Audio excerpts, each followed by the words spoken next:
আছে সব নিয়ে চললে ভ্যাকসিন কেন চলবে না? আমাদের একটাই স্লোগান, আমাদের ভ্যাকসিন সুবিধা দিতে হবে, আমাদের ব্যক্তিগত এলসি খুলে দিতে হবে, আমাদের ফ্যাক্টরি খুলে দিতে হবে। আমরা আজকে মানবতার মাধ্যমে শান্তিপূর্ণ মানবতার মাধ্যমে সরকারকে জানাতে চাই আগামী মিছিল করবে না। আমরা নির্দিষ্ট বলে জানাতে চাই আমাদের অন্য দাবি না, আমরা শিক্ষা চাই না, আমরা কর্ম চাই, আমরা কর্ম চাই। আমাদের মধ্যে কেন এত বৈষম্যতা? 5ই আগস্টের পর থেকে ভ্যাকসিনের প্রতি কেন বৈষম্যতা? আমরা বৈষম্য বিরোধী বাংলাদেশ চাই। আমরা কি চাই? বাংলাদেশ চাই বৈষম্য বিরোধী। আমাদের এই 15 বছর অভিযোগ হলে আমরা যেন এই বৃহস্পতির মধ্যে একটা রেজাল্ট পাই। যদি সরকার আমাদের তাকে সারা না দেয়, আমরা বৃহস্পতির মধ্যে দেখবো, এরপরে কঠিন পদক্ষেপ নেব। আমরা এরপরে ঢাকাতে আগে যাবো, সরকার মন্ত্রণালয় যাবো, আমাদের পদক্ষেপ দেখা হবে। আমরা এতদূর যেতে যাচ্ছি না, মন্ত্রণালয়ের পক্ষ থেকে দেখবে আমাদের এত লোক আসছে, প্রায় 40,000 উপরে ফ্যামিলি আছে। আমাদের ভ্যাকসিন বোতানো খুলে দেয়, বৃহস্পতির মধ্যে ধরে আমরা একটা ভালো রেজাল্ট পাই। যদি বৃহস্পতির রেজাল্ট না দেয়, আমরা কিন্তু এর সাথে আরো বৃহত্তর লোক আনবো, এসব কঠিন পদক্ষেপ নেব। আমরা এই বলে আমার কথা শেষ করছি। এরপরে কথা বললে আমাদের সরকার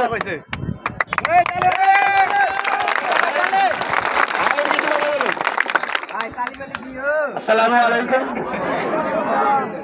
আমরা ভ্যাকসিন পরিবারের পক্ষ থেকে প্রত্যেকের প্রতি সালাম।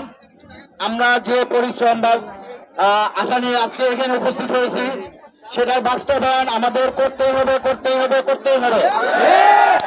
কারণ আমরা স্বাধীন দেশের শান্তিপ্রিয় মানুষ, স্বাধীনভাবে কর্ম করে বাঁচতে চাই। আমরা কোনো বিশৃঙ্খলতা চাই না। আমাদের ভ্যাকসিন কোড যত ধরনের জটিলতা আছে, আমাদের অন্তর্বর্তীকালীন সরকার তথা আমাদের রাষ্ট্রীয় ব্যবস্থার মাধ্যমে এটার সুস্থ সমাধান চাই এবং বৃহস্পতিবারের মধ্যে চাই। আমরা আগামী শনিবার, আজকে আমাদের মানববন্ধনের যে মূল প্রতিবদ্ধ বিষয় ছিল শনিবার কর্মচঞ্চল পরিবেশে কর্মমনা নিয়ে আমরা আমাদের প্রান্তীয় কর্মসংস্থানে যার যে শিফট করা আছে সেই শিফটে আমরা কর্মে যাব। এটা ছিল আমাদের চাওয়া, আজকের চাওয়া। আর আমাদের এই সকলের উপস্থিতিতে এটাই প্রমাণ করে আমরা কোন ধরনের বিশৃঙ্খলতা বা কোন ধরনের নাশকতা চাই না। আমরা শান্তিপ্রিয় মানুষ, শান্তিপ্রিয় ভাবে বাঁচতে চাই। পরিবার নিয়ে দেশের স্বার্থে, জনগণের সাথে, নিজের সাথে নিজেকে প্রতিষ্ঠিত করতে চাই। আমরা 40,000 লোক কাজ করি, এইখান থেকে আমাদের রাজস্ব দিতে হয়, সেটা প্রত্যক্ষ কেউ পরোক্ষ। আমি প্রত্যক্ষ দেই, আপনি পরোক্ষ দেন। পরোক্ষ কি হচ্ছে? আপনি যে বাজার থেকে পণ্য কিনেন, সেইখান থেকে আপনার জন্য ট্যাক্স কাটা নিচ্ছে। তার মানে কি আপনি বাংলাদেশের উন্নয়নের সরাসরি সম্পৃক্ত। আপনার তাহলে কেন সরকার যদি আপনার থেকে নিতে পারে, তাহলে আপনাকে কেন কর্ম দিবে না? যদি ভ্যাকসিন কো অন্তর্বর্তীকালীন সরকার তথা রাষ্ট্রীয় ব্যবস্থায় চালু না করতে পারে, আগামী আজকে হচ্ছে 14 তারিখ, 20 তারিখের মধ্যে ভ্যাকসিন কোতে কর্মরত 40,000 লোকের 40,000 লোকের চাকরির নিশ্চয়তা করার পর ভ্যাকসিন কো বন্ধ করার ঘোষণা দিতে হবে। অন্যথায় এই অন্যায় দাবি, অন্যথায় এই অন্যায় আমরা মেনে নেব না।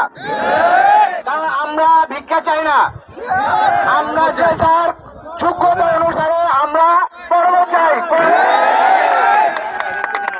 যদি শনিবারের মধ্যে আমরা এখান থেকে আপনাদের সাথে কথা বলার পরে আমাদের যে বর্তমানে ভ্যাকসিন কোতে কর্মরত ঊর্ধ্বতন কর্মকর্তারা আছে, তাদের সাথে বসে আমরা একটা স্মারকলিপি